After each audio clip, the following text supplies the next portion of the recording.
ازيكم يا شباب، عاملين إيه بالموبايلات وعاوز يشتري واحد جديد في 2025؟ اكيد لو تفكر تشتري موبايل السنة دي اكيد مش هتبقى عارف تختار مين فيهم، صح؟ في ماركات كتيرة ومواصفات متشابهة واحيانا بنحتار، لكن النهاردة هقولك على افضل الموبايلات اللي هتقدروا تختاروا منهم، وهنتكلم عن كل موبايل بالتفاصيل، المميزات العيوب وايه اللي هيخلي كل واحد فيهم يستحق الشراء.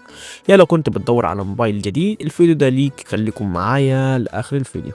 اول حاجه لو ما كنتش مشترك معايا في القناه يا ريت تنزل دلوقتي تشترك معايا في القناه وتفعل زر الجرس عشان يوصلك كل فيديوهات جديده، واهم حاجه دعمنا باللايك علشان هو اللي بيحمسنا ننزل فيديوهات باستمرار، ولو عندك اي كومنت اكتبه في التعليقات وانا هرد عليك فورا. يلا بينا نبدأ مع أول موبايل في قائمتنا، واللي هو مش محتاج جالاكسي اس 25. نيجي دلوقتي للعملاق التاني في السوق، سامسونج جالاكسي اس 25. سامسونج مع كل إصدار جديد بتثبت إن الموبايل ده مش مجرد هاتف، ده حاجة تاني خالص. أول حاجة الشاشة، هنا بنشوف الشاشة دايناميس أموليد 2X، يعني أداء الشاشة أفضل من أي وقت مضى، ألوان حية وحادة، وخصوصا لو بتحب تشوف أفلام أو ألعاب على الموبايل. الكاميرا الخلفية ب 200 ميجا بكسل مع عدسة فائقة الاتساع 12 ميجا بكسل، وكاميرا تقريب بصري 10 ميجا بكسل. يعني لو بتحب التصوير سامسونج هتديك تجربة لا تنسى. المعالج هنا مع معالج سناب دراجون 8 جين 3 حسب المنطقة، هتلاقي أداء الموبايل سريع جدا وفي تحسنات كبيرة في الألعاب. البطارية هنا 5000 ملي أمبير مع شحن سريع جدا، تقدر تشحن الموبايل بسرعة، وده هيساعدك لو كنت دايما على عجلة. العيوب، سامسونج للأسف لسه مش متطورة زي أبل في بعض التفاصيل الصغيرة، زي النظام في بعض الأحيان الواجهة بتبقى تقيلة شوية. لكن لو عاوز موبايل بشاشة خارقة وأداء قوي في الألعاب والتصوير، سامسونج جالاكسي اس 25 هو الاختيار الجبار لي. ونجي للموبايل التالت وهو شاومي 14 برو. دلوقتي نجي للعملاق اللي بيجي له مكانة كبيرة في السوق، شاومي 14 برو. شاومي دايما بتقدم موبايلات ومواصفات عالية، بس السعر معقول.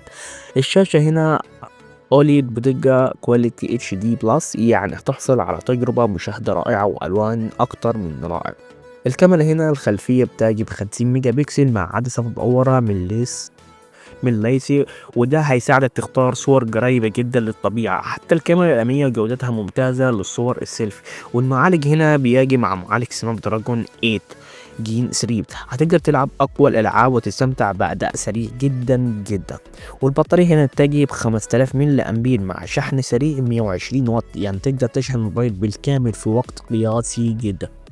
العيوب هنا شاومي مع كل المميزات دي لسه بتواجه بعض المشاكل في التحديثات، يعني مش هتلاقي تحديثات بسرعة زي سامسونج أو أبل. لكن لو بتدور على موبايل بمواصفات ممتازة وسعر مناسب، شاومي 14 برو هيكون الاختيار الجيد ليك.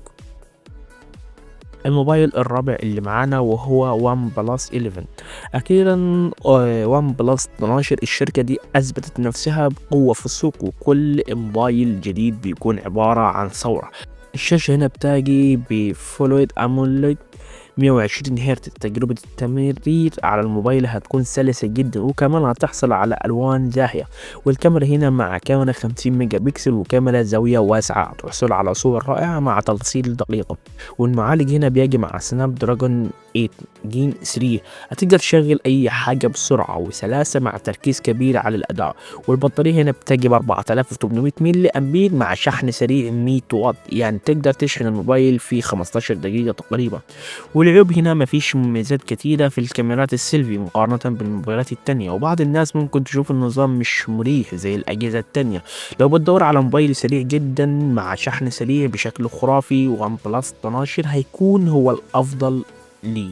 وفي الاخر لو هتشتري موبايل في 2025، كل واحد من الموبايلات دي ليه مميزات وعيوب. لو عايز الجودة والثبات ايفون 15 هيكون معاك، لو عاوز مواصفات عالية بسعر معقول يبقى شاومي 14 برو هو الأنسب ليك، ولو بتدور على موبايل سريع مع شحن خرافي يبقى وان بلس 12 هو الأفضل. وفي النهاية كل واحد فيكم ليه اختياره الخاص حسب احتياجاته، وده اللي هيفرق في القرار النهائي.